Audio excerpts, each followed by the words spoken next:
नमस्कार साथियों, Kalyani IAS academy के डिजिटल प्लेटफॉर्म पर आपका हार्दिक स्वागत है। पिछले लेक्चर्स में हमने बच्चों से संबंधित मुद्दे एवं लोक कल्याणकारी कार्यक्रमों को बहुत ही अच्छे से पढ़ा एवं समझा था।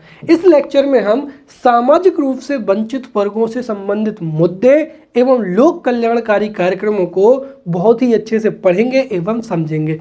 तो शुरू करते हैं। हमारा देश बहुत ही तेजी से आगे बढ़ रहा है। हमारे देश की जीडीपी आगे बढ़ रही है, राइट। जीडीपी की वृद्धि दर भी अच्छी है। चिकित्सा सेवाएं हो, शिक्षा सेवाओं में भी वृद्धि हो रही है। इसके साथ ही समय के साथ साथ हमारे देश की राष्ट्रीय आय में भी वृद्धि हो रही है। परंतु हमारे देश में कुछ वर्ग ऐसे हैं जिन्हें अभी भी विकास की प्रक्रिया में बहुत पीछे हैं। ना तो उन्हें शिक्षा सेवाएं, स्वास्थ्य सेवाएं, आवास सेवाएं या फिर अन्य सेवाएं जो है वो उनके लिए अनुपलब्ध हैं और वो विकास की प्रक्रिया में भी पीछे रह गए हैं, जिसको हम कह सकते हैं सामाजिक रूप से वंचित वर्ग। अब सामाजिक रूप से वंचितों में केवल एक वर्ग नहीं आता है, बल्कि हम सामाजिक रूप से वंचित वर्गों में कई वर्गों को सम्मिलित कर सकते हैं। जैसे सामाजिक रूप से वंचित वर्गों में तो सबसे पहले क्या हो जाएंगी, महिलाएं आ जाएंगी, राइट। महिलाएं भी सामाजिक रूप से वंचित हैं। उसके बाद में बच्चे भी सामाजिक रूप से वंचित हैं, महिलाएं भी सामाजिक रूप से वंचित हैं। वहीं वृद्धजन हो जाएंगे, राइट, जिनको हम पहले से ही पढ़ चुके हैं, राइट। तो कभी अगर हमसे ये पूछा जाए कि सामाजिक रूप से वंचित वर्गों में कौन कौन से वर्ग सम्मिलित हैं, तो महिलाएं, बच्चे, राइट, वृद्धजन हो जाएंगे, राइट। उसके बाद में निःशक्तजन हो जाएंगे, राइट। तो जितना भी हमने अभी तक पढ़ चुके हैं, सबसे पहले हमने पढ़ा था निःशक्तजन, फिर वृद्धजन, राइट, फिर महिलाएं, फिर बच्चे। ये भी सामाजिक रूप से पिछड़े हुए हैं, क्योंकि सामाजिक विकास की प्रक्रिया में ये भी पीछे रह गए हैं, जिनके बारे में हम बहुत अच्छे से पढ़ चुके हैं। और इसके साथ ही अगर हम देखें तो ये जो वर्ग है ये सामाजिक रूप से वंचित होने के साथ साथ ये आर्थिक रूप से, राइट, शैक्षणिक रूप से, सांस्कृतिक रूप से, हर तरीके से ये जो है वंचित वर्ग है, जिनको हम बहुत अच्छे से पढ़ चुके हैं।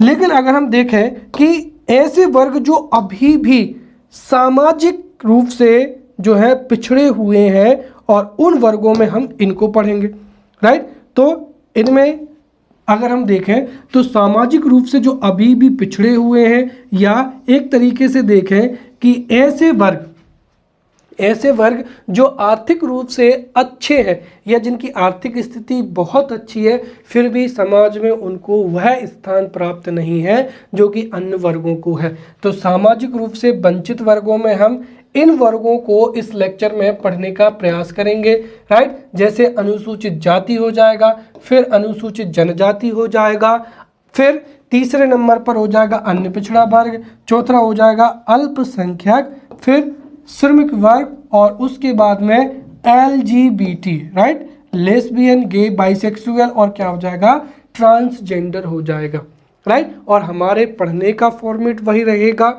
इनसे संबंधित मुद्दों को पढ़ेंगे और लोक कल्याणकारी योजनाओं को या लोक कल्याणकारी कार्यक्रमों को पढ़ेंगे। और लोक कल्याणकारी कार्यक्रमों में संवैधानिक कार्यक्रम, वैधानिक कार्यक्रम, योजनागत कार्यक्रम, नीतिगत कार्यक्रम और संभव हुआ तो अन्य कार्यक्रमों को भी पढ़ेंगे। इसलिए हो सकता है इस लेक्चर में ये कंप्लीट ना हो पाए, तो इस लेक्चर में हम अनुसूचित जाति, अनुसूचित जनजाति, अन्य पिछड़ा वर्ग और अल्पसंख्यक, ये 4 वर्गों को इस लेक्चर में पढ़ेंगे। बाकी के जो 2 वर्ग हैं उनको अगले लेक्चर में पढ़ेंगे। तो शुरू करते हैं हम यहाँ पर सामाजिक रूप से वंचित वर्गों की चुनौती एवं समस्या। देखिए, वैसे तो यहाँ पर हमने जितने भी वर्ग पढ़े हैं उनमें से अनुसूचित जाति, जनजाति, इन सब की क्या है, कई मुद्दे हैं एवं कई समस्याएं हैं, जिनमें से कुछ मुद्दे एवं कुछ समस्याएं तो लगभग हर वर्ग की है या कॉमन है, और कुछ समस्याएं या मुद्दे जो हैं वो विशेष है या उस समुदाय से संबंधित है। जैसे अगर हम ये कहें कि LGBT जो समुदाय है उनकी अपनी समस्याएं एवं मुद्दे हैं, राइट। हो सकता है श्रमिक वर्गों के अलग अलग हों। तो जब आवश्यकता पड़ेगी तो हम अलग से उस वर्ग के मुद्दे एवं समस्याओं को पढ़ेंगे। फिलहाल में हम ओवरऑल अगर हम देखें सभी के, राइट, तो सामाजिक रूप से जो जितने भी वर्ग हैं, सामाजिक रूप से वंचित वर्गों के हम यहाँ पर चुनौतियाँ, समस्याएं एवं मुद्दों को समझेंगे। और ये जो चुनौतियां हैं या मुद्दे हैं, ये भी इतने जटिल हैं जिनको हम सामाजिक रूप में, आर्थिक, राजनीतिक एवं अन्य जो है मुद्दों में वर्गीकृत कर सकते हैं। तो हम एक एक करके पढ़ते हैं। सबसे पहला हो जाएगा सामाजिक समस्या। सामाजिक समस्याओं में दो चीजें हो जाएंगी। एक तो जो सामाजिक रूप से वंचित वर्ग है वो शिक्षा एवं स्वास्थ्य जैसी मूलभूत सुविधाओं से अभावग्रस्त है, या फिर ये कहें कि शिक्षा एवं स्वास्थ्य सुविधाओं में पीछे रह गए हैं। इसके साथ ही इन समुदायों की या इन वर्गों की उच्च शिक्षा में जो स्थिति है वो नगण्य है, चाहे एससी हो, एसटी हो, अल्पसंख्यक हो, या फिर महिलाएं हो, या फिर एलजीबीटी कम्युनिटी हो, तो इनकी उच्च शिक्षा में जो है वो नगण्य स्थिति है। इसके साथ ही यहाँ पर शिक्षा में, उच्च शिक्षा में नगण्य स्थिति है। अगर प्राथमिक शिक्षा की बात करें तो प्राथमिक शिक्षा में केवल और केवल ये जो सामाजिक रूप से वंचित वर्ग हैं, इनमें से केवल 50% ही जो है वो प्राथमिक शिक्षा को ग्रहण कर पाते हैं। अर्थात जो सार्वभौमिक और प्रारंभिक शिक्षा है उसी में 50% जो है वो सामाजिक रूप से वंचित वर्ग सम्मिलित ही नहीं हो पाते हैं। इसके साथ ही ये निम्न आय वर्ग से होते हैं, इसीलिए इनके मनोरंजन के साधन, खेलने कूदने के साधन अलग होते हैं। और कई बार इन वर्गों में नशे की लत भी पाई जाती है और नशे की आपूर्ति के लिए ऋण लेते जाते हैं, जिस वजह से ये जो सामाजिक रूप से वंचित वर्ग हैं इनमें ऋणग्रस्तता भी पाई जाती है। फिर इनका सामाजिक बहिष्कार भी कर दिया जाता है, राइट, जाति के आधार पर या फिर अन्य कारणों से, राइट, जाति के आधार पर, इनकी आदतों के आधार पर, इनके रहने के स्थान के आधार पर, या जो सामाजिक संरचना है उसमें ये फिट नहीं बैठते हैं, जिसकी वजह से इनका सामाजिक रूप से बहिष्कार कर दिया जाता है। जो सामाजिक गतिविधियां होते हैं, त्यौहार होते हैं, जो संबंध होते हैं वो इनसे स्थापित नहीं किए जाते हैं। फिर इनसे असमानता का बर्ताव किया जाता है, हर एक क्षेत्र में भेदभाव किया जाता है और इनके साथ में गैर मानवीय व्यवहार भी किया जाता है। इन्हें इनकी समुदाय वर्ग या जाति वर्ग के नामों से बुलाया जाता है। इनको निम्न स्तरीय कार्य करने के लिए निम्न स्तरीय कार्य करने के लिए मजबूर किया जाता है और इनके साथ में ठीक से वार्तालाप भी नहीं किया जाता है। फिर इनकी आवासीय समस्याएं भी हैं और सबसे महत्वपूर्ण, ये समाज से कट जाते हैं। उसका कारण ये है कि इनके साथ में सामाजिक संबंध, राइट, जिसमें मित्रवत संबंध हो सकते हैं, वैवाहिक संबंध हो सकते हैं, आर्थिक संबंध हो सकते हैं, व्यापारिक संबंध हो सकते हैं, ये संबंध इनके साथ में स्थापित ही नहीं किए जाते हैं, राइट। अगले हो जाएंगे ये सामाजिक रूप से वंचित वर्गों की समस्याएं। और इन समस्याओं में सबसे प्रमुख तो क्या है कि जो जितने भी वंचित वर्ग हैं इनके लिए रोजगार साधनों की कमी है। एक तो इनको रोजगार दिया ही नहीं जाता है। अगर किसी भी कंपनी में या किसी भी निजी स्तर पर जब कोई भी भर्ती रिक्रूटमेंट होती है तो कई बार जाति के आधार पर या इनके सामाजिक वंचन के कारण इनको नौकरी पर नहीं रखा जाता है, तो रोजगार के साधनों की इनके लिए कमी होती है। फिर आर्थिक पिछड़ापन पाया जाता है क्योंकि रोजगार के उपयुक्त अवसर नहीं होते हैं और जब ये स्वरोजगार भी करते हैं तो जो है इनके चूँकि सामाजिक संबंध नहीं होते हैं, इस वजह से ये आर्थिक संबंध भी उतने अच्छे से स्थापित नहीं कर पाते हैं। इस वजह से स्वरोजगार में भी कठिनाई होती है, फलस्वरूप आर्थिक पिछड़ापन जैसी समस्या उत्पन्न होती है। फिर अगर इनको जॉब मिल भी जाती है तो कार्यस्थल पर जिनके साथ में छेड़खानी की जाती है, राइट, भेदभाव किया जाता है। इसके साथ ही न केवल जो है भेदभाव किया जाता है बल्कि उचित एवं उपयुक्त वेतन भी नहीं दिया जाता है। कम से कम जो है न्यूनतम वेतन इनको दिया जाता है। फिर इनके पास में भूमिहीनता भी नहीं होती है, उद्यमशीलता की भी कमी होती है क्योंकि इनको शिक्षा, स्वास्थ्य जैसी सुविधाएं, प्रशिक्षण उपलब्ध ही नहीं होता है, तो उससे उद्यमशीलता का गुण भी जो है विकसित नहीं हो पाता है, और आर्थिक जो गतिविधियां हैं उनमें भी ये कम संलग्न होते हैं। तो ये थी आर्थिक समस्याएं। अब अगर हम देखें राजनीतिक समस्या, तो राजनीतिक समस्या में हमने महिलाओं में भी यही कही थी कि हमारे देश में आधी महिलाएं हैं, फिर भी उनको संसद की बात करें या विधानसभा में उनके जनसंख्या के अनुपात सीटें नहीं हैं। वैसे ही हमारे देश में जो सामाजिक रूप से वंचित वर्ग हैं, एसटी, एससी, ओबीसी, अल्पसंख्यक या फिर एलजीबीटी कम्युनिटी, राइट, इनको हमारे देश की जो लोकतांत्रिक संस्थाएं हैं, राजनीतिक संस्थाएं जैसे संसद है या विधानसभा है, उनमें इनकी प्रतिनिधित्व में क्या है, कमी है, उतना जनसंख्या के अनुपात में इनका रिप्रेजेंटेशन नहीं है। दूसरी चीज़ ये है कि कई बार जो है कई राजनीतिक पार्टियां इनसे वोट बैंक की राजनीति भी करती हैं, राइट, चुनाव में अच्छी खासी घोषणाएं की जाती हैं, राइट, इनको लालायित किया जाता है और वोट बैंक के माध्यम से कई मुद्दे किए जाते हैं। जब सरकार बनती है तो कोई भी ठोस कदम नहीं उठाए जाते हैं।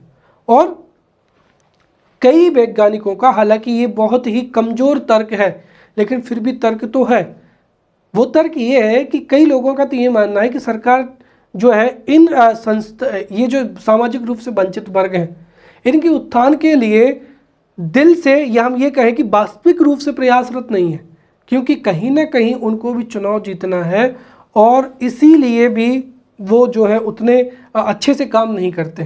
तो मैंने पहले ही कहा कि ये कमज़ोर तर्क है, लेकिन इस बात में दम दिखती है। जिस तरीके से सरकार काम करती है, प्रशासनिक अमला कार्य करता है, इनके लिए योजनाएं, कानून बहुत ही अच्छे हैं, राइट, कई योजनाएं हैं, कई कानून हैं, लेकिन उनका इम्प्लीमेंटेशन बहुत ही कमज़ोर है। फिर जो है वंचितों का जो है राजनीतिकरण भी कर दिया गया है। सभी पार्टियां जो है इनके नाम से, इनकी जो है एक तरीके से इनका जो विकास नहीं हुआ है, इनकी शिक्षा, स्वास्थ्य, इन सभी के नाम पर इनसे वोट मांगते हैं। कुल मिलाकर राजनीतिकरण कर दिया गया है और इनके अधिकारों का हनन भी होता है। फिर अन्य समस्याओं में सामाजिक संबंधों में कमी हो जाएगी, राइट, और इसके साथ ही इनकी चिकित्सा शिक्षा या चिकित्सा एवं शिक्षा में भी क्या है, कमी है। तो ये यहाँ पर इन वर्गों से संबंधित हमने यहाँ पर समस्याएं पढ़ी। अब हो सकता है कि 11 नंबर में अनुसूचित जनजाति या अल्पसंख्यक आयोग जो है किसी भी एक वर्ग के बारे में प्रश्न पूछा जा सकता है, और जैसा कि जिस फॉर्मेट में हम पढ़ रहे हैं बिल्कुल इस तरीके से पढ़ रहे हैं कि चाहे 11 नंबर का हो, 5 नंबर का प्रश्न हो, कैसे भी प्रश्न हो, वो बस पूछ पर ले, और हम इतने अच्छे से पढ़ रहे हैं कि आप हर एक उत्तर दे पाएंगे, राइट। तो सबसे पहले हम पढ़ेंगे यहाँ पर अनुसूचित जाति के बारे में, ठीक है। तो अनुसूचित जाति के बारे में पढ़ते हैं। सबसे पहली चीज़ तो ये है कि शेड्यूल कास्ट या अनुसूचित जाति होती कौन है। देखिए, संविधान में अनुसूचित जाति एवं जनजातियों की स्पष्ट परिभाषा नहीं है, परंतु न्यायालयों ने कई निर्णयों में अनुसूचित जाति एवं जनजाति को परिभाषित किया है। या हम कह सकते हैं कि सामान्य रूप से अनुसूचित जातियां वे जातियां हैं जिनको हम जो है हमारी जो वर्ग सिस्टम है उसमें हमको वर्ण सिस्टम है उनमें उनको जो वर्ण सिस्टम है उनको शूद्र कहा जाता है। तो हमारे वर्ण सिस्टम में जो अनुसूचित जातियां हैं वो शूद्र हैं, या फिर हम जिनको अवर्ण कहते हैं, राइट, या जो हमारे वर्ण सिस्टम में नहीं है, या जिनको अस्पृश्य कहा जाता है। तो अनुसूचित जाति से तात्पर्य उन जातियों से है जो हमारी वर्ण व्यवस्था में या तो शूद्र है, या जिनको वर्ण व्यवस्था में स्थान ही प्राप्त नहीं है, या जिनको अस्पृश्य कहा जाता है, जो कि सामाजिक रूप से, आर्थिक रूप से, राजनीतिक रूप से या सांस्कृतिक भेदभाव के क्या है, शिकार है, राइट। अब जो अनुसूचित जाति शब्द है इसके प्रयोग के आधार पर अगर हम समझें तो ये शब्द सबसे पहले साइमन कमीशन ने इस्तेमाल किया था, और इस शब्द को उपयोग करने की जो सुझाव दिया था वो V.R. अम्बेडकर ने दिया था। कहाँ पर? द्वितीय गोलमेज के सम्मेलन में। और अनुसूचित जो जाति शब्द है उसको भारतीय शासन अधिनियम 1935 में जो है पहली बार अपनाया गया था। अब हम यहाँ पर समझेंगे कि जो अनुसूचित जातियों की जो मुद्दे हैं उनको हमने अभी पढ़ लिया है। अब हम सीधा इनके पढ़ते हैं कि अनुसूचित जातियों के लोक कल्याणकारी कार्यक्रम कौन कौन से हैं, और इनके जो लोक कल्याणकारी कार्यक्रम हैं उनको हम संवैधानिक प्रावधान के रूप में, योजनागत, विधिक एवं अन्य प्रावधानों के तहत बहुत ही अच्छे से पढ़ेंगे, जिसमें सबसे पहला हो जाएगा संवैधानिक प्रावधान। संवैधानिक प्रावधान में अनुच्छेद 17 में संवैधानिक जो है अनुच्छेद 17 जिसमें अस्पृश्यता के अंत की बात कही गई है, और बाद में चलकर इसी जो है अनुच्छेद का उपयोग करते हुए संसद ने कानून भी बनाया है। फिर अनुच्छेद 15 में आपको पता है कि राज्य किसी भी नागरिक के साथ में धर्म, जाति, लिंग, जन्म स्थान के आधार पर भेदभाव नहीं करेगा। अनुच्छेद 16 में कहा गया है कि लोक नियोजन में समानता होगी, चाहे नागरिक पुरुष हो, महिला हो, वंचित वर्ग से हो, वो बस भारत का नागरिक हो, उसको लोक नियोजन में समान अवसर दिए जाएंगे। फिर 25 में है अनुच्छेद 25 कहता है कि कोई भी नागरिक जो है उसके लिए धार्मिक स्वतंत्रता होगी।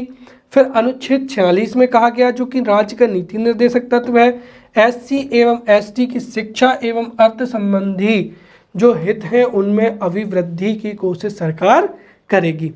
फिर सबसे महत्वपूर्ण ये अनुच्छेद आप याद रखें, इनका संबंध सीधा सीधा SC एवं ST से है।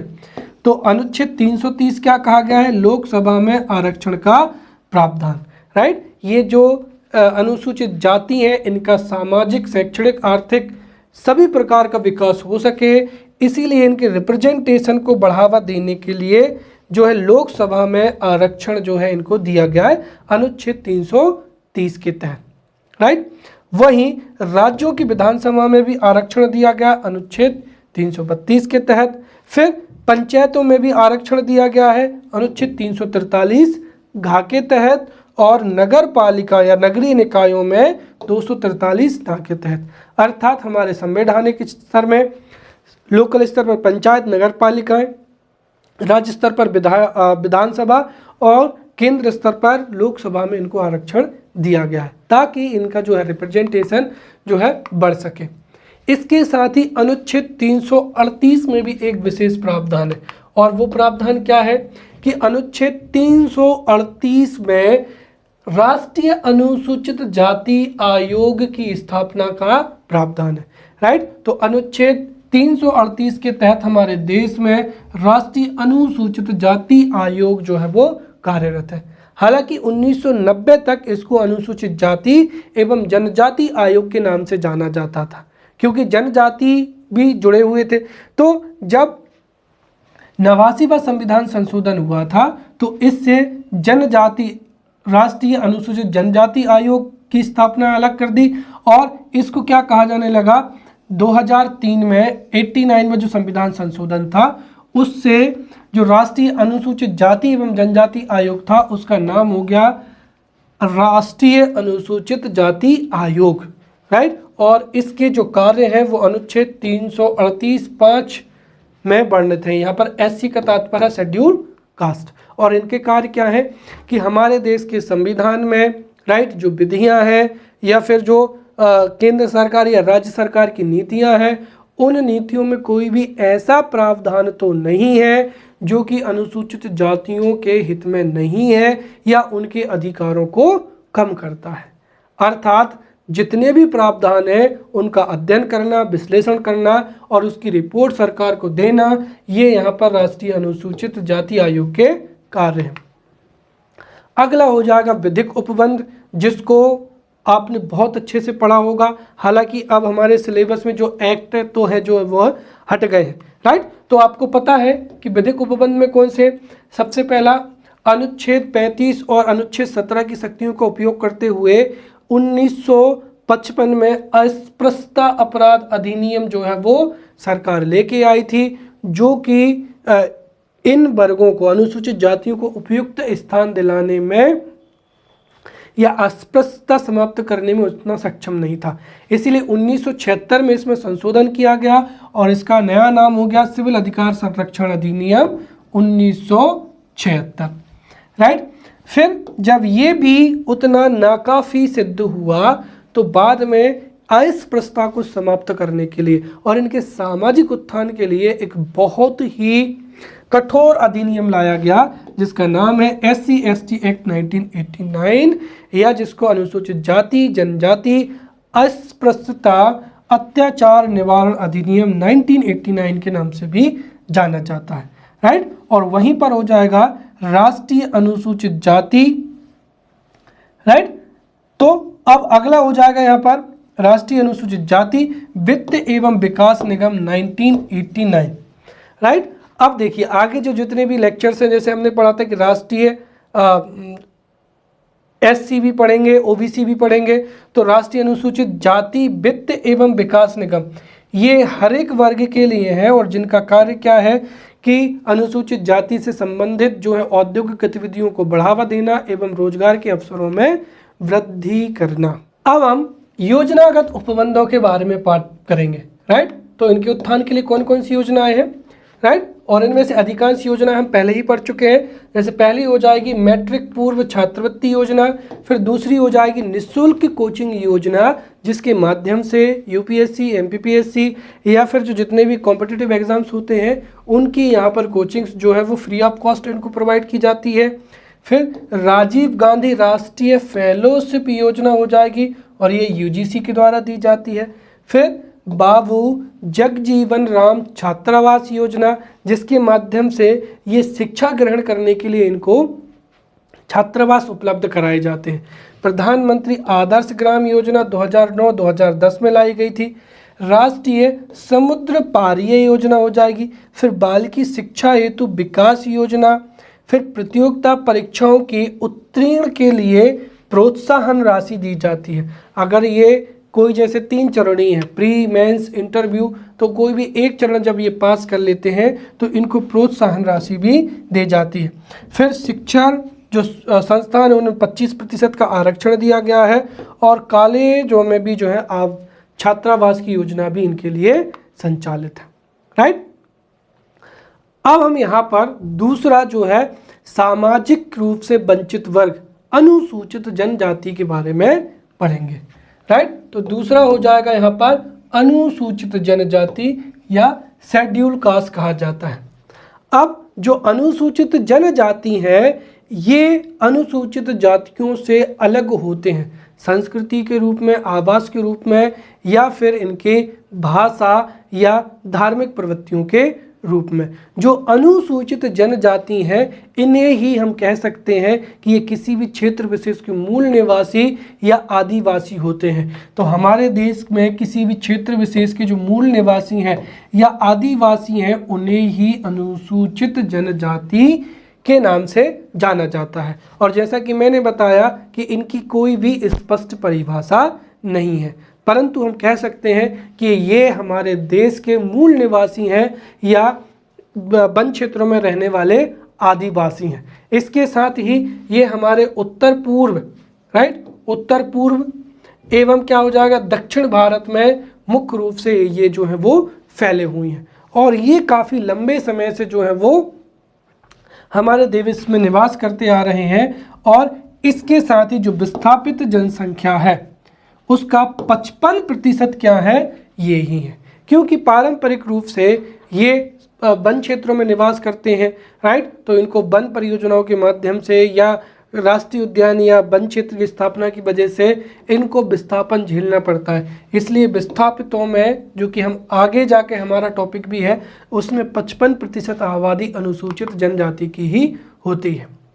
अनुसूचित जो जनजाति हैं इनसे संबंधित जो है विशेष तथ्य, पहली चीज़ तो ये है कि जो अनुसूचित जनजातियां होती हैं वो भौगोलिक अलगाव से संबंधित होती हैं। अर्थात ये जैसे हम जो ग्रामीण क्षेत्रों में, शहरी क्षेत्रों में रहते हैं और हमारे पारस्परिक संबंध होते हैं, ये जनजातियां अलगाव में होती हैं। वन क्षेत्रों में या तो काफ़ी नीचे स्तर पर या पहाड़ों पर निवास करती हैं, और ये हमारे समाज से भी कटी हुई रहती हैं। इसके साथ ही इनमें आदिम विशेषताओं के संकेत भी मिलते हैं। इनका जीवन पारंपरिक होता है, और इनकी जो आर्थिक गतिविधियां हैं या आजीविका के साधन हैं वो भी पूरी तरीके से प्रकृति पर या पारंपरिक होते हैं। इसके साथ ही इनकी भाषा, रीति रिवाज, परंपराएं, धार्मिक मत, कला सब हमारे या हम कह सकते हैं कि जन सामान्य से अलग होते हैं और इनकी जो संस्कृति है वह भी अलग होती है। इसके साथ ही इनमें शैक्षणिक एवं आर्थिक विकास का भी अभाव पाया जाता है। उदाहरण स्वरूप बोडो, चकमा, नागा और हमारे मध्य प्रदेश की बात करें तो गोंड, भील, बैगा, सहरिया, राइट, इत्यादि जो है ये क्या है, अनुसूचित जनजातियां। अब समझते हैं कि अनुसूचित जनजातियां ये सामाजिक रूप से वंचित क्यों है, या इनकी पिछड़ापन का कारण क्या है, या इनके वंचन का कारण क्या है। तो जो अनुसूचित जनजातियां हैं वो पिछड़ेपन है उसके लिए ब्रिटिश नीतियां भी जिम्मेदार हैं, क्योंकि ब्रिटिशर्स ने भी अपने आर्थिक हितों के माध्यम से इनका बड़े पैमाने पर जो है दमन किया है, इनका शोषण किया है। तो ब्रिटिश नीतियों के वजह से भी ये पिछड़ेपन के शिकार है। इसके साथ ही हमारे देश में चूंकि ये स्थानीय जनजातियां थीं, राइट, जो कि लंबे समय से आ रही थी, और मध्यकाल में जो मुस्लिम आक्रमणकारी थे उन्होंने भी इन जनजातियों पर आक्रमण किए, और ये जिनके जो ये जहाँ पर रहती थी वहाँ पर अधिकार इन्होंने कर लिया है। वर्तमान समय में अगर हम ये कहें तो उनके सामाजिक उत्थान में जो भी योजनागत या नीतिगत कदम है वो उनका क्रियान्वयन अच्छे से नहीं होता, अर्थात सरकारी तंत्र विफल रहा है और आर्थिक मदद इन तक नहीं पहुँचती है। अब इनके लोक कल्याण के लिए हम लोक कल्याणकारी कार्यक्रम देखेंगे। तो अनुसूचित जनजातियों के सामाजिक उत्थान के लिए लोक कल्याणी कार्यक्रम, जिनको हम पुनः संवैधानिक रूप में, वैधानिक रूप में, नीतिगत, योजनागत एवं अन्य में यहाँ पर पढ़ेंगे। सबसे पहले हो जाएंगे यहाँ पर संवैधानिक स्थिति। देखिए संवैधानिक स्थिति में सबसे पहला हो जाएगा अनुच्छेद, क्या हो जाएगा, 342, राइट। हाँ, एक चीज और ध्यान रखें कि जो अनुच्छेद 341 का संबंध है उसका संबंध है अनुसूचित जाति से। कहने का मतलब ये है कि राष्ट्रपति किसी क्षेत्र विशेष की किसी जाति को अनुच्छेद 341 की शक्तियों का प्रयोग करते हुए उसे अनुसूचित जाति घोषित कर सकता है। वैसे ही राष्ट्रपति अनुच्छेद 342 की शक्तियों का प्रयोग करते हुए किसी क्षेत्र विशेष की जाति को अनुसूचित जनजाति या एसटी घोषित कर सकता है। इसके साथ ही इसका जो विवरण है, अनुसूचित जनजातियों का विवरण है, वो अनुच्छेद 366 के खंड किसमें है 55 में। अब अगर हम देखें तो सामाजिक या आर्थिक लोक नियोजन से संबंधित कौन कौन से संवैधानिक प्रावधान है, जिसको हमने अभी कुछ देर पहले पढ़ा था। अनुच्छेद 15 राज्य भेदभाव नहीं करेगा। 16 लोक नियोजन में समानता। अनुच्छेद 19 अभिव्यक्ति की स्वतंत्रता। 46 राज्य एसटी एससी हेतु शैक्षणिक एवं आर्थिक हितों की रक्षा करेगा। फिर राजनीतिक रक्षा उपाय भी हमने अभी पढ़े थे। अनुच्छेद 3 आर्टिकल 330 के तहत इनको लोकसभा में आरक्षण है। 332 के तहत विधानसभा में आरक्षण है। 243 गांव में पंचायतों में आरक्षण। 243 नावे नगर पालिकाओं में आरक्षण, ठीक है। और निगरानी हेतु कौन सी संस्था है, वो है राष्ट्रीय अनुसूचित जनजाति आयोग, अनुच्छेद 338 का, जिसके बारे में मैंने बताया था, ठीक है, कि पहले अनुच्छेद 338 के तहत राष्ट्रीय अनुसूचित जाति एवं जनजाति नियम था, जिसको राष्ट्रीय अनुसूचित जाति में परिवर्तित कर दिया गया था और एक नया संविधान जोड़ा गया था 338 का, जिससे राष्ट्रीय अनुसूचित जनजाति आयोग की स्थापना हुई। अब समझते हैं ये जो है महत्वपूर्ण परिधान, जिसमें से सबसे पहला हो जाएगा अनुच्छेद 244। हमारे देश में अनुसूचित जनजातियों का सामाजिक शैक्षणिक उत्थान हो सके, इसीलिए इनके लिए विशेष प्रशासन की व्यवस्था की गई है। और अनुच्छेद 244 के तहत अनुसूचित क्षेत्रों एवं अनुसूचित जनजातियों के जो है प्रशासन का प्रावधान है। अनुच्छेद 244(1) है, उसके माध्यम से राष्ट्रपति किसी भी क्षेत्र को अनुसूचित क्षेत्र घोषित कर सकता है, राइट। इसके साथ ही अनुच्छेद 244(2) है, इसमें जो अनुसूचित क्षेत्र है वो कहाँ है, असम में है, मेघालय में है, मिजोरम में है और कहाँ है, त्रिपुरा में है, जिनके लिए विशेष प्रशासन का प्रावधान किया गया है। यहाँ की ग्राम पंचायतों को अतिरिक्त अधिकार दिए गए हैं। साथ ही इनके उत्थान के लिए राज्यपाल को भी अतिरिक्त शक्तियां दी गई हैं। इसके साथ ही अनुच्छेद 164 जिन राज्यों में अनुसूचित जनजातियों की संख्या अधिक है उन राज्यों में एक जनजाति कल्याण मंत्री की नियुक्ति का प्रावधान भी किया गया है। और ये जो जनजातीय कल्याण मंत्री है वो मध्य प्रदेश, झारखंड, छत्तीसगढ़, उड़ीसा आदि जो है वो राज्यों में भी है। तो ये भी ध्यान रखना है कि अनुच्छेद 164 के तहत मध्य प्रदेश में भी जनजाति कल्याण मंत्री की नियुक्ति होती है। राइट, अब समझते हैं हम यहाँ पर विधिक प्रावधान। तो अनुसूचित जनजातियों के उत्थान के लिए पहला तो वही हो जाएगा, राइट, अस्पृश्यता निवारण अधिनियम 1955, राइट, जिसको 1976 में संशोधित किया गया था। तो सिविल अधिकार संरक्षण अधिनियम 1976 और जिसको अस्पृश्यता अत्याचार जो अधिनियम था 1955 के नाम से इसको 1955 में लागू किया गया था। 1976 में इसका नाम संशोधित करके कर दिया गया सिविल अधिकार संरक्षण अधिनियम। इससे भी जब स्थिति ठीक नहीं हुई, अस्पृश्यता समाप्त नहीं हुई, तो फिर लाया गया ST/SC अत्याचार निवारण अधिनियम 1989। राइट, अब यहाँ पर तीसरा और महत्वपूर्ण कानून है जिसका नाम क्या है, अनुसूचित जनजाति अन्य परंपरागत वन निवास जो है अधिनियम। और ये कब लाया गया था, 2006।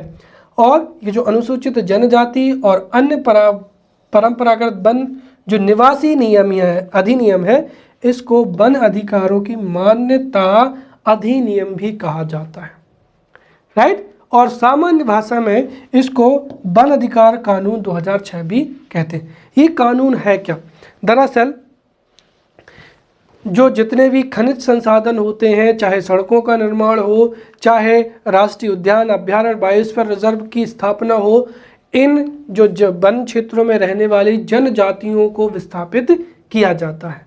राइट, और इस वजह से इनके पास में कोई अधिकार भी नहीं होते हैं, आवासीय अधिकार नहीं होते हैं।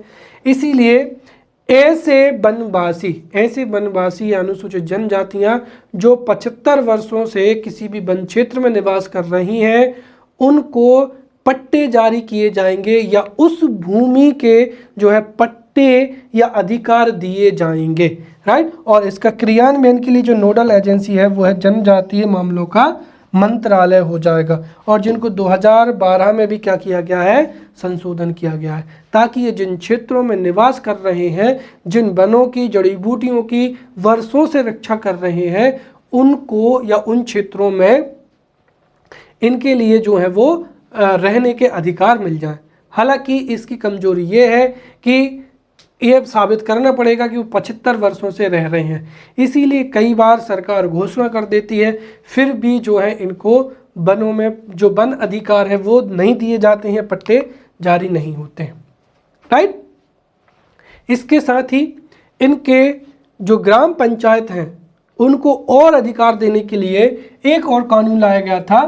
राइट, पंचायत जो है अधिनियम अनुसूचित क्षेत्रों तक विस्तार अधिनियम 2006 हो जाएगा, जिसको पेशा एक्ट 1996 भी कहते हैं। इसका सुझाव दिया था दिलीप सिंह बुरिया कमेटी ने। और 5वीं अनुसूची के तहत जो 9 राज्य हैं उनमें पेशा एक्ट को लागू किया गया है, जो कि मध्य प्रदेश, छत्तीसगढ़, महाराष्ट्र, गुजरात, राजस्थान, आंध्र प्रदेश, उड़ीसा एवं झारखंड है। और इसमें हमारा मध्य प्रदेश भी है। और इस अधिनियम के तहत जो ग्राम सभा है उनको और अतिरिक्त जो है अधिकार दिए गए हैं। अब किसी भी वन क्षेत्र में खुदाई के लिए उसको राष्ट्रीय उद्यान, अभ्यारण्य और जो बायोस्फीयर रिजर्व है उसको घोषित करने से पहले ग्राम पंचायत की परमिशन लेनी अनिवार्य होगी। राइट, अब हम समझते हैं यहाँ पर योजनागत प्रावधान। तो योजनागत प्रावधान कौन कौन से हैं? सबसे पहला हो जाएगा जनजातीय वनवासी सशक्तिकरण योजना। राइट, और जो जनजातीय वनवासी सशक्तिकरण योजना है, इस योजना के माध्यम से जनजातियों को ऋण उपलब्ध कराया जाएगा और अन्य की तुलना में 6% वार्षिक दर पर जो है या कम ब्याज दर पर लोन उपलब्ध इनको कराया जाएगा। दूसरी हो जाएगी जनजातीय उपयोजना हो जाएगी। फिर तीसरा हो जाएगी विद्यार्थियों हेतु उत्कृष्ट योजना, और इस उत्कृष्ट योजना के माध्यम से जो है ट्यूशन फीस, किताबों का जो खर्चा है वो उपलब्ध कराया जाएगा, और इसके लिए जो धन की आपूर्ति है वो जनजातीय मंत्रालय देगा। इसके साथ ही इसके तहत 2007-08 से छात्रवृत्ति योजना भी शुरू की गई है। फिर अनुसूचित जनजातियों के लिए समुद्र पारी योजना हो जाएगी, जिसमें अगर वो विदेशों में पढ़ना चाहते हैं तो उनको आर्थिक सहायता दी जाएगी। फिर आदिवासी महिला सशक्तिकरण योजना भी हो जाएगी। राइट, अब अगला आता है यहाँ पर नीतिगत प्रावधान। नीतिगत प्रावधान में राष्ट्रीय जनजाति नीति 2006 बनाई गई थी, जिसका उद्देश्य था हमारे देश में जनजातियों की स्थितियों को अच्छा करना। फिर अब समझते हैं अन्य महत्वपूर्ण तथ्य में। जैसे अन्य प्रावधानों में पहला हो जाएगा ट्राइफेड की स्थापना 1987। राइट, हमने यूनिट 1 में ट्राइफेड को बहुत ही अच्छे से पढ़ा है। राइट, ट्राइफेड वह संस्था है जो वन क्षेत्रों में जो वन उपज होती है उसको एकत्रित करती है, उसको खरीदती है और उसका विपणन करवाती है। अर्थात जो फैसिलिटी हमें MSP पे मिलती है, राइट, लगभग उसी तरीके से जो ट्राइफेड है वो है वन उपज, जो जनजातीय लोग हैं उनसे वनोपज एकत्रण करना, राइट, उसको सेग्रीगेट करना, उसकी मार्केटिंग करना, अर्थात वनोपज एकत्रित करके खरीद के जो वनवासी हैं उनको उचित दाम दिलाना ट्राइफेड का महत्वपूर्ण काम है। फिर राष्ट्रीय जनजातीय सलाहकार परिषद हो जाएगी। राइट, तो जो जनजातीय सलाहकार परिषद है ये 10 अनुसूचित राज्यों में है जो कि जनजातियों के हित में जो है वो सलाह देती है। फिर हो जाएगा राष्ट्रीय अनुसूचित जनजाति वित्त एवं क्या हो जाएगा विकास निगम। राइट, और मैंने बताया इसका काम भी यही है कि अनुसूचित जनजातियों में उद्यमिता को बढ़ावा देना और रोजगार सृजन में वृद्धि करना। फिर व्यावसायिक प्रशिक्षण केंद्र या कौशल निर्माण हेतु जो है व्यावसायिक प्रशिक्षण केंद्र खोले जाएंगे, और ये योजना 1992-93 से संचालित है। फिर एकलव्य मॉडल क्या हो जाएंगे आवासीय विद्यालय हो जाएंगे। तो अनुसूचित जनजातियों के लिए जो है एकलव्य मॉडल के लिए जैसे जो है यहाँ पर सुपर 100 योजना है या मॉडल स्कूल है, वैसे ही अनुसूचित जनजातियों के लिए एकलव्य मॉडल विकसित किए जाएंगे ताकि अच्छी गुणवत्ता युक्त शिक्षा मिल सके। फिर कम साक्षरता वाले जिलों में अनुसूचित जनजाति की लड़कियों को शिक्षा को मजबूत करने के लिए योजना है। फिर लघु वन उत्पाद क्रियाओं हेतु जो है वो अनुदान दिया जाएगा ताकि जनजातीय लोग वनों से वनोपज को एकत्रित कर सकें। फिर मध्य प्रदेश क्या हो जाएगा वन मित्र पोर्टल हो जाएगा जिसको 2019 में लॉन्च किया गया है। और जैसा कि मैंने बताया है कि जो वन अधिकार अधिनियम 2006 है उसमें जो भी पट्टा चाहते हैं वो यहाँ पर अप्लाई कर सकते हैं और उनके दावों के निराकरण के लिए यह काम आएगा। मुख्यमंत्री मदद योजना अक्टूबर 2009 में। राइट, अब हमारा तीसरा जो वर्ग आ जाएगा वो हो जाएगा अन्य पिछड़ा वर्ग। राइट, तो ओबीसी जिसको अदर बैकवर्ड क्लास भी कहते हैं या अन्य पिछड़ा वर्ग। अब देखिए हमारे देश में एक ऐसा वर्ग भी है जो कि सामाजिक या आर्थिक रूप से पिछड़ा हुआ है। हालांकि इन्हें एसटी एससी के समान सेफ्टी नेट या समान सामाजिक जो सुधार है या सुरक्षा पैकेज प्राप्त नहीं है, परंतु इनके उत्थान के लिए भी जो है सरकार कार्यरत है और इनके लोक कल्याण के लिए कुछ प्रावधान है। जैसे पहला हो जाएगा संवैधानिक प्रावधान जिसमें क्या हो जाएगा अनुच्छेद 15(4). अनुच्छेद 15(4) में क्या कहा गया है कि राज्य शैक्षणिक प्रावधानों में प्रवेश हेतु सामाजिक एवं शैक्षणिक रूप से पिछड़े हुए नागरिकों के उत्थान के लिए विशेष प्रावधान करेगा। अर्थात अनुच्छेद 15(4) जो शैक्षणिक संस्थान है उनमें ओबीसी के लिए आरक्षण का प्रावधान करता है।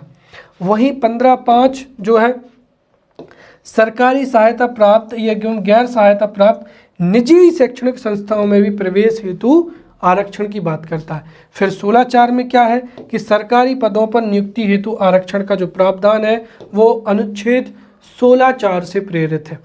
वहीं इनके ये जो जितने भी प्रावधान हैं इनका विश्लेषण के लिए, क्रियान्वयन के लिए अनुच्छेद 340 क्या हो जाएगा 1, और अनुच्छेद 340(1) के लिए ओबीसी की स्थिति जांच हेतु राष्ट्रीय पिछड़ा वर्ग आयोग का गठन अभी हाल ही में किया गया है।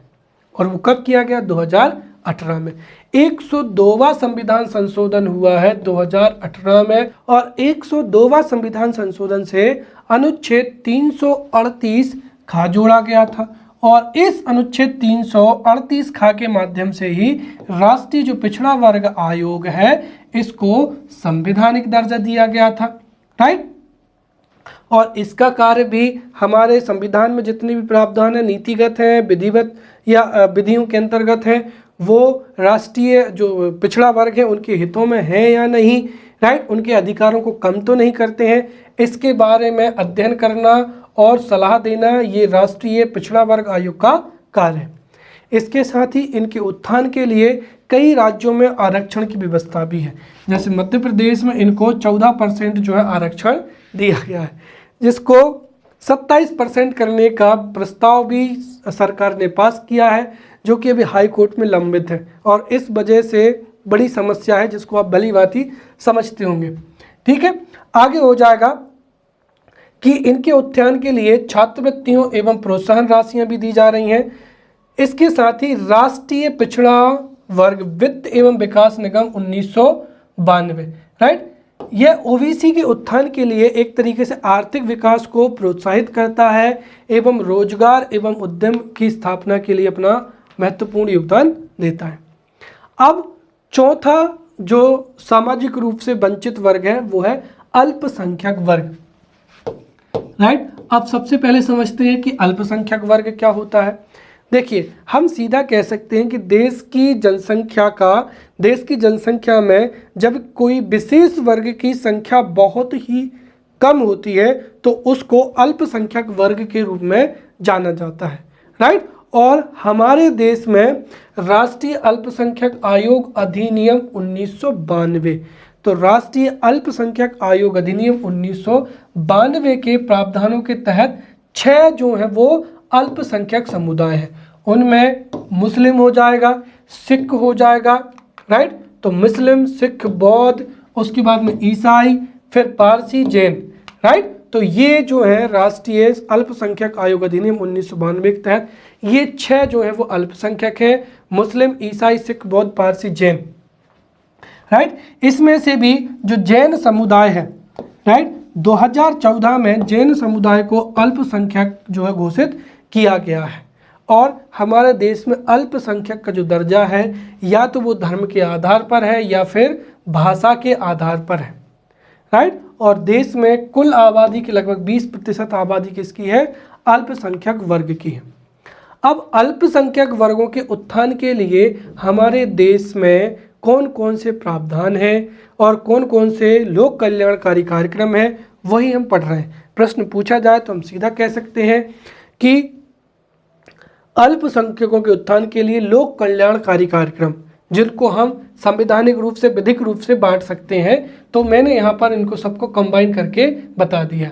सबसे पहला हो जाएगा इनके लिए, इनके उत्थान के लिए लोक कल्याणकारी कार्यक्रमों में जो प्रमुख प्रावधान है उनमें से पहला क्या हो जाएगा? 29 जनवरी 2006 को अल्पसंख्यक कार्य मंत्रालय की जो है वो स्थापना की गई थी। तो अल्पसंख्यकों के उत्थान के लिए 2006 में अल्पसंख्यक कार्य मंत्रालय की स्थापना। इसके साथ ही 2006 में 15 सूत्री कार्यक्रम चलाया गया था। और तीसरा सबसे महत्वपूर्ण क्या हो जाएगा? राष्ट्रीय अल्पसंख्यक आयोग हो जाएगा। राष्ट्रीय अल्पसंख्यक आयोग की स्थापना 1978 में की गई थी, और ये जो था उस समय पे इसको वैधानिक दर्जा नहीं था, लेकिन अधिनियम के माध्यम से इसको वैधानिक दर्जा दिया गया था 1992 में। और इसमें कुल 5 सदस्य होंगे, 1 अध्यक्ष होगा और 4 इसके सदस्य होंगे, राइट। और ये भी अल्पसंख्यक के हितों में जितने भी हमारे देश में प्रावधान है, संविधान में है, नीतियों में है, विधियों में है, उनका अध्ययन करेगा। और अगर उनसे अल्पसंख्यक वर्गों के जो है अधिकार वो कम होते हैं तो उस संबंध में प्रतिवेदन बना के उत्थान के लिए जो है वो सरकार को सौंपता है। और इसके साथ ही इसको सिविल न्यायालय की शक्तियां भी प्राप्त हैं। इसके कार्य क्या है कि जो अल्पसंख्यक है उनकी विकास की प्रगति का मूल्यांकन करना, जो इनके उपाय हैं, जितने भी आयोग पढ़े हैं हमने, एससी आयोग, एसटी आयोग, ओबीसी आयोग, राइट, अल्पसंख्यक आयोग, सबके कार्य का ढांचा यही है, राइट। तो वो अच्छे से यहाँ पर एक बार में ही देख लेना। विकास की प्रगति का मूल्यांकन, उपलब्ध उपायों के कार्यों की निगरानी करना, फिर वही जो भी है उनका सिफारिश करना, अध्ययन, शोध एवं विश्लेषण करना। फिर हमारे देश में राष्ट्रीय धार्मिक एवं भाषाई आयोग की स्थापना की गई थी और सबसे महत्वपूर्ण ये जो प्रावधान है ये केवल और केवल अल्पसंख्यकों के लिए ही है, राइट। हमारे देश में भाषीय अल्पसंख्यकों के लिए एक विशेष अधिकारी की जो है नियुक्ति का प्रावधान है, राइट। और अनुच्छेद 350B के तहत 1997 में जो है भाषाई अल्पसंख्यक आयुक्त की स्थापना की गई थी। तो अनुच्छेद 350B के तहत 1957 में भारत में भाषाई अल्पसंख्यक आयुक्त की स्थापना की गई थी, जिसका मुख्यालय कहाँ पर है? इलाहाबाद में है। और ये भी भाषाई अल्पसंख्यक है, उनके उत्थान के लिए जो है वो कार्य करेगा एवं अपनी जो रिपोर्ट है वो राष्ट्रपति को देगा। फिर राज्य अल्पसंख्यक आयोग हो जाएंगे और ये हर राज्यों में है, मध्य प्रदेश सहित ये 13 राज्यों में है। फिर राष्ट्रीय अल्पसंख्यक वित्त विकास निगम 1994, जिसका कार्य है अल्पसंख्यकों के लिए औद्योगिक जो प्रगति है उसके लिए कार्य करना, रोजगार के अवसर तलाशने में सहायता करना। फिर हम कह सकते हैं कि ये लोक कल्याणकारी कार्यक्रम में योजनागत प्रावधान हो जाएगा, अर्थात अल्पसंख्यकों के उत्थान के लिए निम्न योजनाएं चलाई जा रही हैं। पहला क्या हो जाएगा? सरकारी सेवा में माइनॉरिटीज को आरक्षण दिया गया है, रिजर्वेशन दिया गया है। फिर छात्रवृत्ति योजनाएं, मैट्रिक पूर्व एवं उपरांत बहुक्षेत्रीय विकास कार्यक्रम, राइट। जो अल्पसंख्यक बहुल इलाके हैं उनमें औद्योगिक बहुक्षेत्रीय विकास कार्यक्रम चलाया जा रहा है। नया सवेरा योजना के माध्यम से मुफ्त में क्या दी जाएगी? कोचिंग दी जाएगी। नई उड़ान जो योजना है इसके माध्यम से यूपीएससी, पीएससी, एसएससी के चरण पास करने पर वित्तीय सहायता दी जाएगी। फिर मौलाना आज़ाद राष्ट्रीय छात्रवृत्ति योजना। फिर नई रोशनी योजना, जिसमें अल्पसंख्यक महिलाओं को सशक्तिकरण बनाने हेतु सीखो और कमाओ योजना, रोजगार एवं पारंपरिक नवीन कौशल प्रशिक्षण योजना है। अब अल्पसंख्यकों के उत्थान के लिए हम संवैधानिक प्रावधान पढ़ेंगे, जिसमें अनुच्छेद 29(1) के तहत जो अल्पसंख्यक समुदाय हैं उन्हें अपनी बोली, भाषा, लिपि एवं संस्कृति को सुरक्षित रखने का अधिकार होता है। फिर अनुच्छेद 30(1) हो जाएगा, सभी अल्पसंख्यक अपनी भाषा, लिपि, संस्कृति को सुरक्षित रखने के लिए शिक्षा संस्थाओं की स्थापना कर सकते हैं एवं उनका प्रशासन भी कर सकते हैं। फिर अनुच्छेद 30(2) में कहा गया है कि राज्य जब किसी भी शिक्षा संस्थान को सहायता देगा तो अल्पसंख्यकों द्वारा प्रबंधित जितने भी संस्थान हैं उनमें विभेद नहीं करेगा। अनुच्छेद 350 का, इसको भी हम पढ़ चुके हैं कि सभी बच्चों को मातृभाषा में शिक्षा पाने का अधिकार है। और 350 का भाषाई अल्पसंख्यकों को विशेष पदाधिकारी जो है स्थापित होगा, नियुक्ति होगी और इसके कार्य होंगे। और इसको हम कह सकते हैं समसामयिक मुद्दा। 10वां हो जाएगा नागरिक संशोधन अधिनियम 2019, राइट। हालांकि ये हमारे देश के अल्पसंख्यकों के हित में नहीं है, राइट। नागरिकता संशोधन अधिनियम 2019 है। यह हमारे पड़ोसी हमारे जो पड़ोसी देश हैं और उनमें भी हम भारत के पड़ोसी देश पाकिस्तान, अफगानिस्तान एवं बांग्लादेश।